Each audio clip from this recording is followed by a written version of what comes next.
Coba kita ingat kembali hukum Mendel. Ya, hukum Mendel itu ada dua, ada hukum 1 sama hukum 2. Hukum 1 ini apa sih artinya?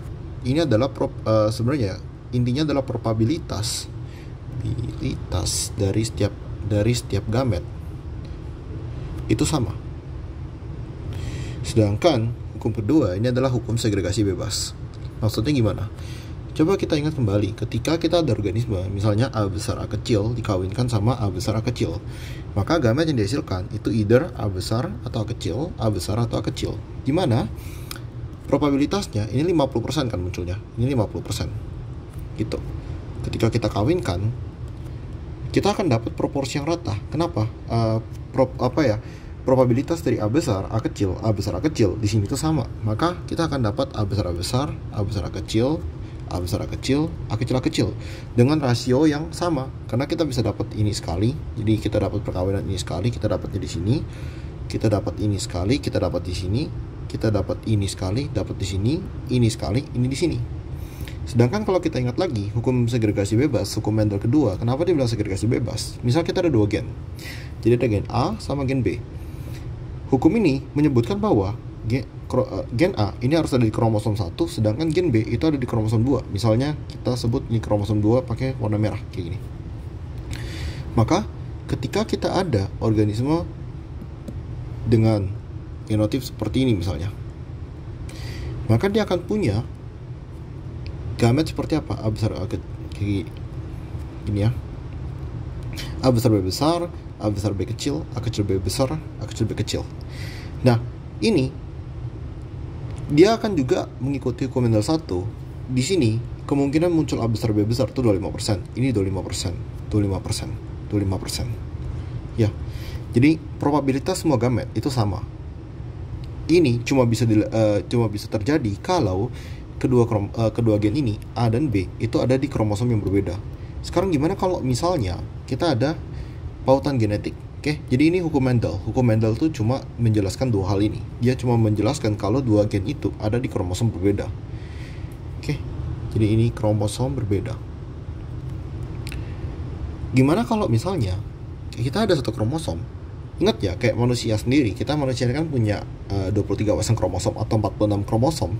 Masing-masing kromosom itu punya ratusan sampai ribuan gen, ya kan? Jadi kalau misalnya di satu kromosom kita ternyata ada gen A sama gen B, ini namanya pautan genetik. Oke, pautan genetik itu tergantung ya. Misal kita ada organisme A besar A kecil, B besar B kecil. Kalau misalnya A dan B ini di kromosom berbeda, kita boleh aja tulis kayak gini. Tapi kalau dia di kromosom yang sama, nggak boleh. Karena kita ada dua jenis pautan. Ada pautan cis dan pautan trans. Bedanya apa? Cis ini ketika dia yang misal dominan ketemu dengan dominan, resesif ketemu resesif. Jadi ini namanya cis. Kalau misal trans itu dia resesif dominan, dominan resesif kayak gini. Oke. Ini atau kalau mau kamu tulis seperti ini juga sama aja. No difference di kedua ini. Oke. Ya udah, misal aku tulis kayak gini aja. Nah, kemudian apa yang terjadi di sini? Kalau misalnya aku punya ortu yang cis, misal kayak gini ya, maka mereka akan punya gamet seperti ini kan. Coba kita lihat apa sih maksud dari kita penulisan seperti ini. Penulisan seperti ini, misal sebutlah ini ada kromosom 1.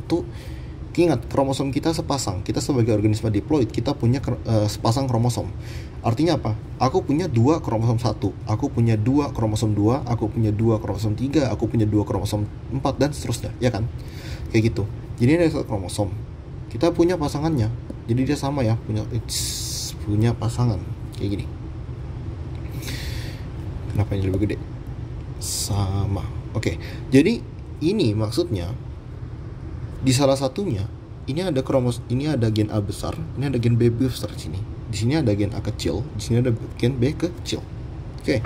Nah, dari sini coba kita lihat. Ketika dia mau bikin gamet, sebutlah gamet yang A besar B besar. Maka ini langsung turun aja kan, bisa aja langsung turunin ke anakannya. Sebutlah gamet A kecil B kecil, ini juga bisa langsung turun. Maka ini gamet ini karena dia itu sesuai dengan konformasi kromosom parentalnya, kita bilang sebagai gamet parental. Oke, ini asal mula kata parental. Lalu gimana dengan rekombinan?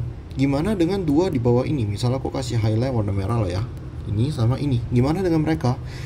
Perhatikan bahwa kita tidak bisa ya ngasilin A besar B kecil dengan langsung turunin kromosomnya. Kita harus lakuin namanya crossing over.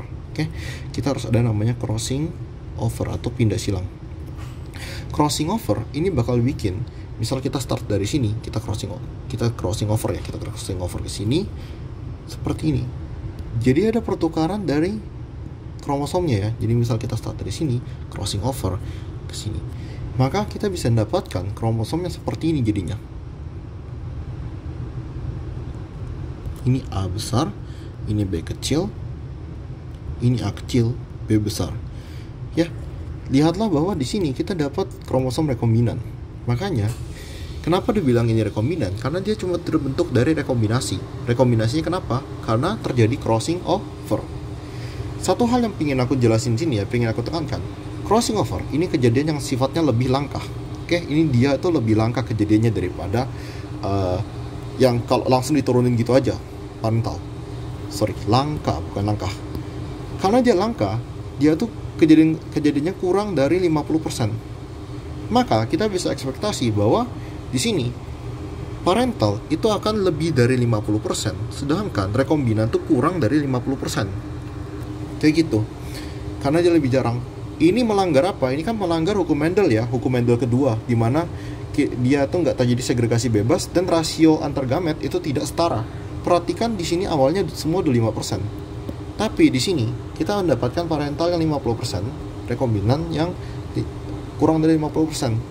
Nah, ternyata jarak dari kromosom, misal kita ada kromosom seperti ini ya. Ini A sama B.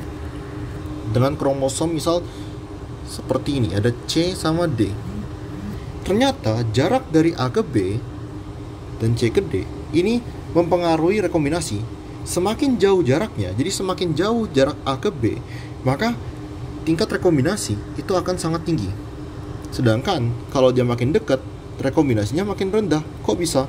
Karena kalau misal jarak jauh, ini bisa dia crossing over sini. Crossing over bisa jadi di sini, dan di sini, gitu. Jadi crossing over yang terjadi lebih banyak. Sedangkan kalau misalnya dia dekat banget, rekombinasinya, crossing overnya ini udah langka, kejadiannya tuh terbatas gitu kan. Terbatas yang bisa terjadi crossing over. Maka dari itu rekombinasi rendah.